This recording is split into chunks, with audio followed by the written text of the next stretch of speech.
산업에 하나님의 큰 은혜가 있기를 축복합니다.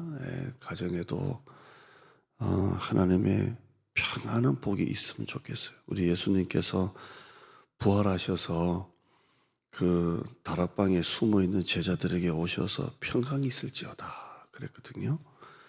여러분의 가정에도 이번 4월 달에 뭐 문제가 있든 없든 하나님의 평강이 가득하면 좋겠어요. 평강이 가득한 그런 은혜가 있기를 주님의 이름으로 축원합니다. 예, 오늘 한번 말씀 한번 보시죠. 29절 한번 읽어볼까요? 시작. 회당에서 나와 곧 야고보와 요한과 함께 시몬과 안드레 집에 들어갔다 이렇게 되어 있습니다. 시몬과 안드레는 형제죠. 그 집에 들어갔다라고 되어 있습니다. 회당에서 나와 야고보 요한과 함께 베드로 집에 지금 들어가는 그런 장면이에요. 성지순례를 가보면 예수님이 여기 회당이 있고 여기 이 집이 이제 장모 집이잖아요. 베드로 장모, 베드로 집인데 한 20m밖에 안 돼요. 그러니까 바로 회당에서 설교하시고 바로 그냥 가신 거예요. 그러니까 아무래도 베드로가 예수님을 집에 초청했던 것 같아요. 예수님 식사라도 하고 가시죠. 예수님 좀 쉬었다 가시죠. 이렇게 그랬던가 봐요.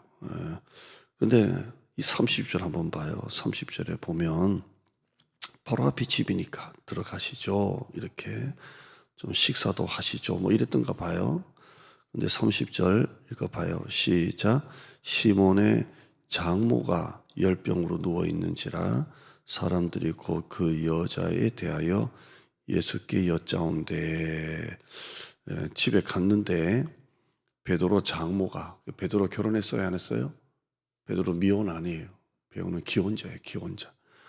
사람들이 베드로 결혼했을까 안 했을까? 베드로 이미 결혼했습니다. 장모님이 계세요.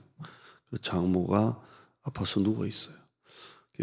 이 주석하는 사람들이 베드로가 자기 집에 장모님을 모시고 갈 때 장모가 이렇게 아플 거라고는 생각을 못했을 거다 이렇게 봐요. 그러니까 좀 쉬었다 가요. 식사하러 가요. 그랬을 거다 이렇게 봅니다. 갔는데 장모가 아픈 거예요. 장모가 열병으로 누워 있는데 이게 그냥 열이 좀 있네 이게 아니라 아주 심한 열병 같아요. 이게 아주 어떤 급성 열병인지 열병이 인 것 같아요.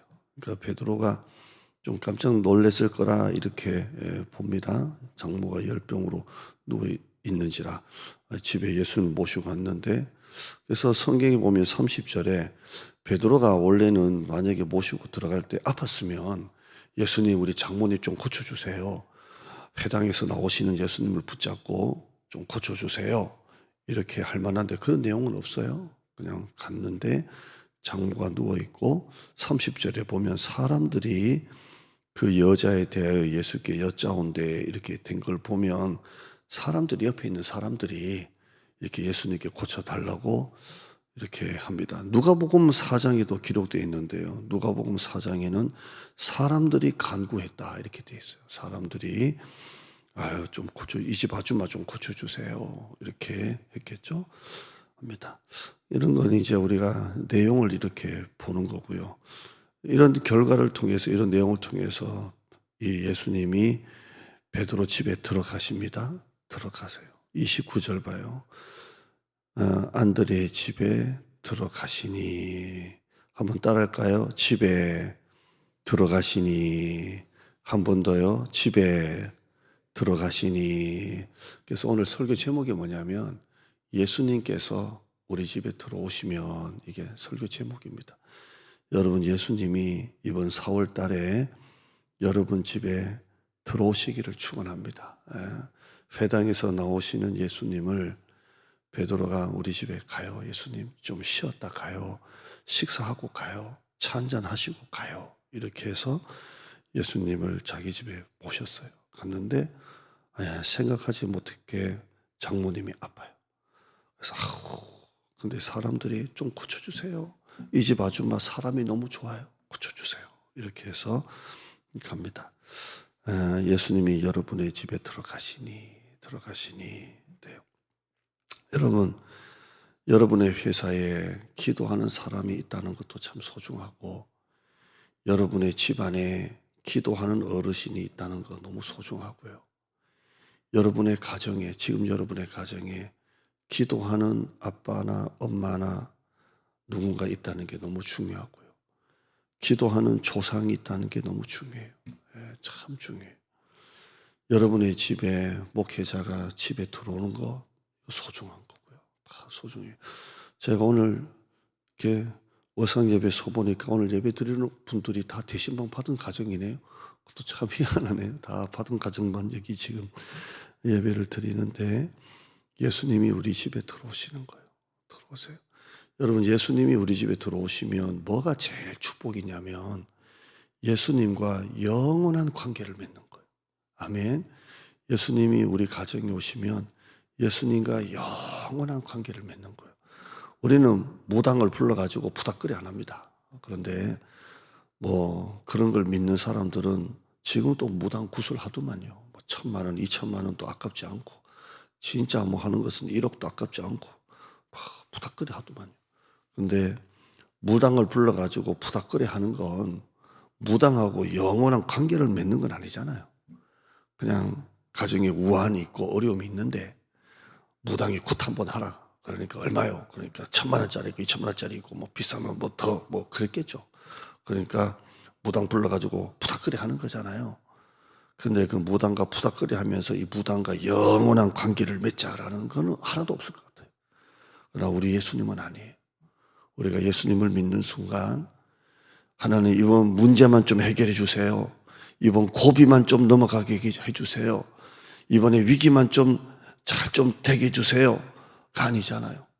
우리는 예수님이 우리 집에 들어오셔서 한 번의 부닥거리가 아니라 우리는 예수님과 영원한 관계를 맺는 거예요. 아멘.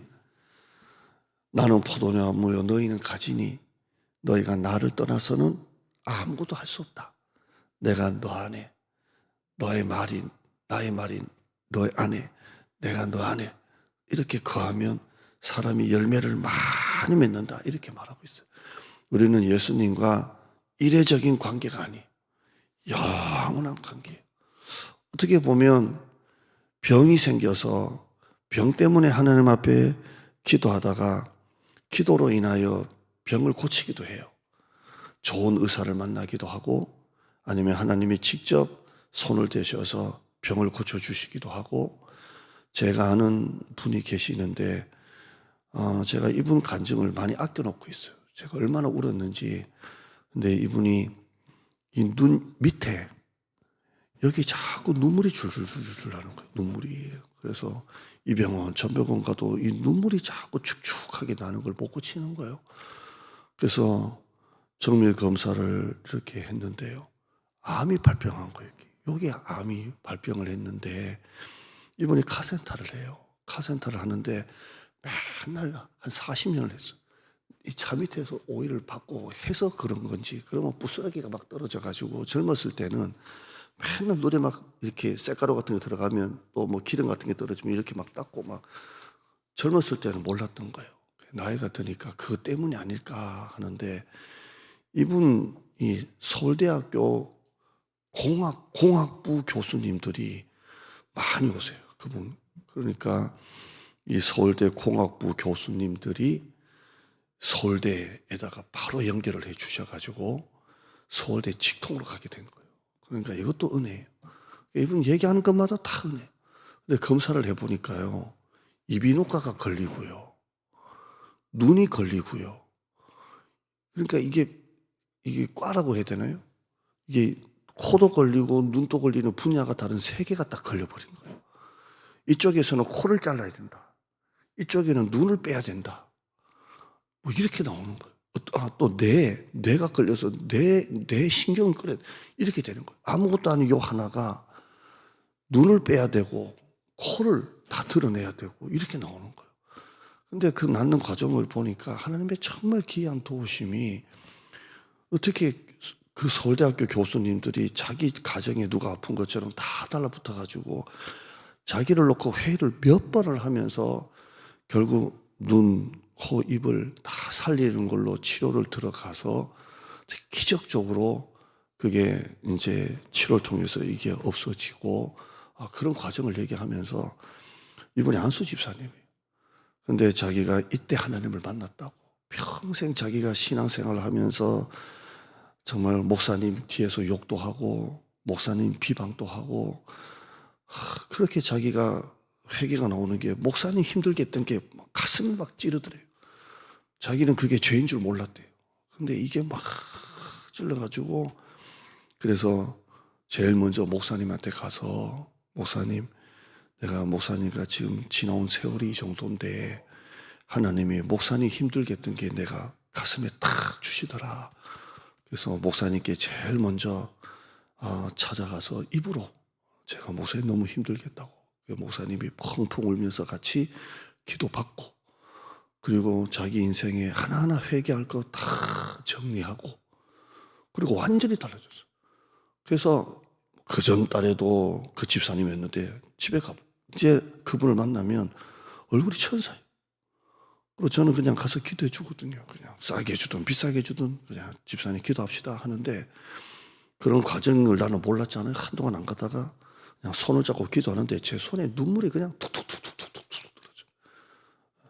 힘들어서가 아니라 기도받고 나니까 힘들어서가 아니라 제 인생 뒤돌아왔던 게 죄가 너무 많아가지고 툭툭툭툭툭 떨어져요. 그래서 집사님 이제 하나님이 가서 다시는 죄를 짓지 말라고 했으니까 집사님의 마음에 걸리는 게 있다면 하나님이 주시는 마음이 아니겠냐.